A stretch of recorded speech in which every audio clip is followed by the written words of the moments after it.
This is it. Ito na yung pinakahihintay namin. Ito na yung araw na isilang yung pangatlo.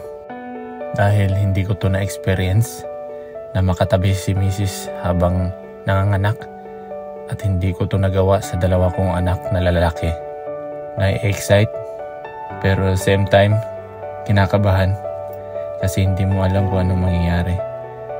Pero tiwala pa rin na magiging okay ang lahat.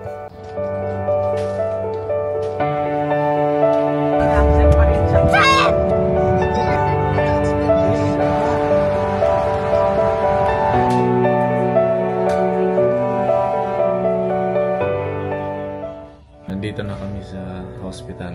Inantay na lang namin yung oras ang tawagin na makapasok kami sa labor.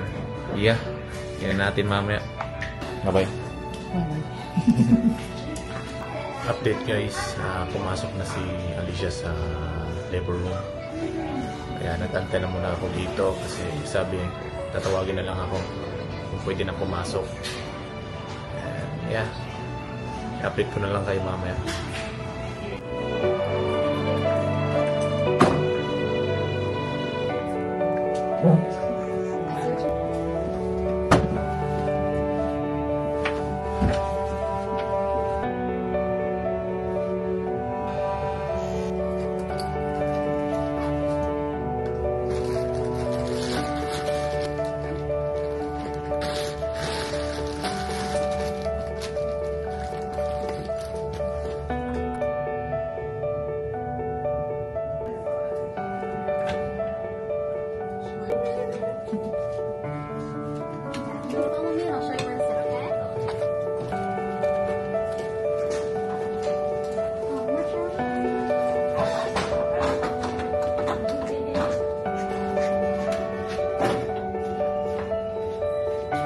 So, pumasok na sila sa OR and kailangan dito muna ako sa labas mag-antay.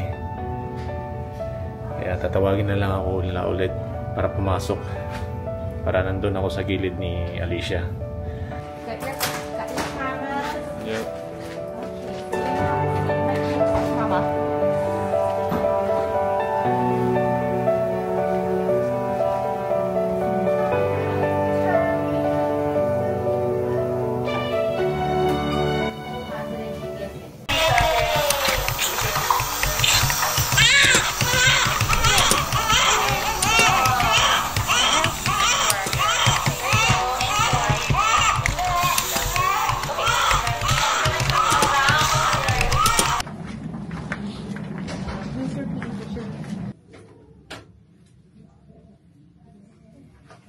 Update guys, nandun sa NICU.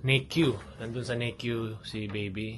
And then nandito na kami sa kwarto ni Mrs. Kasi bakit nasa NICU? Dahil nakita dun sa lungs niya may fluid. Monitor lang. So okay naman lahat. And thank God, successful.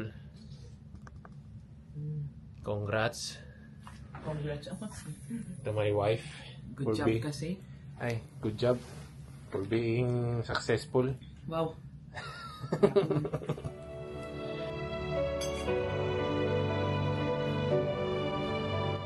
Punta natin si baby dun sa NICU dahil ihatid natin itong na-pump namin kanina ni Mrs.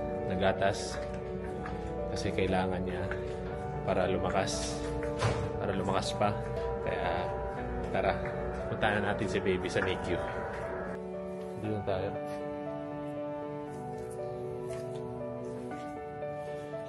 Nandito si baby guys. Hi baby.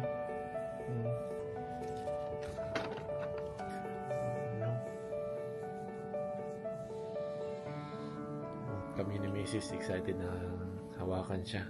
Sana okay lahat na makapunta na siya sa kwarto. Hi guys, today is Tuesday. Di-deliver ulit kami ng milk kay baby. Ngayon, first time niya pumunta din sa NICU. Let's go. Punta natin si baby.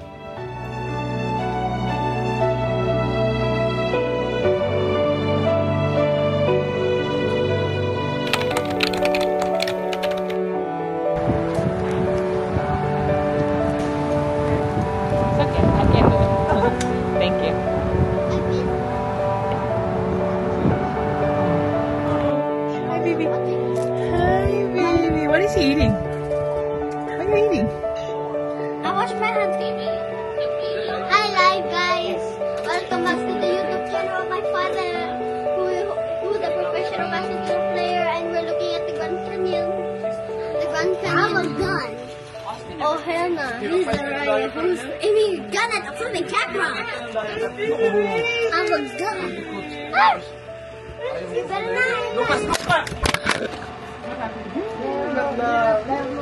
not.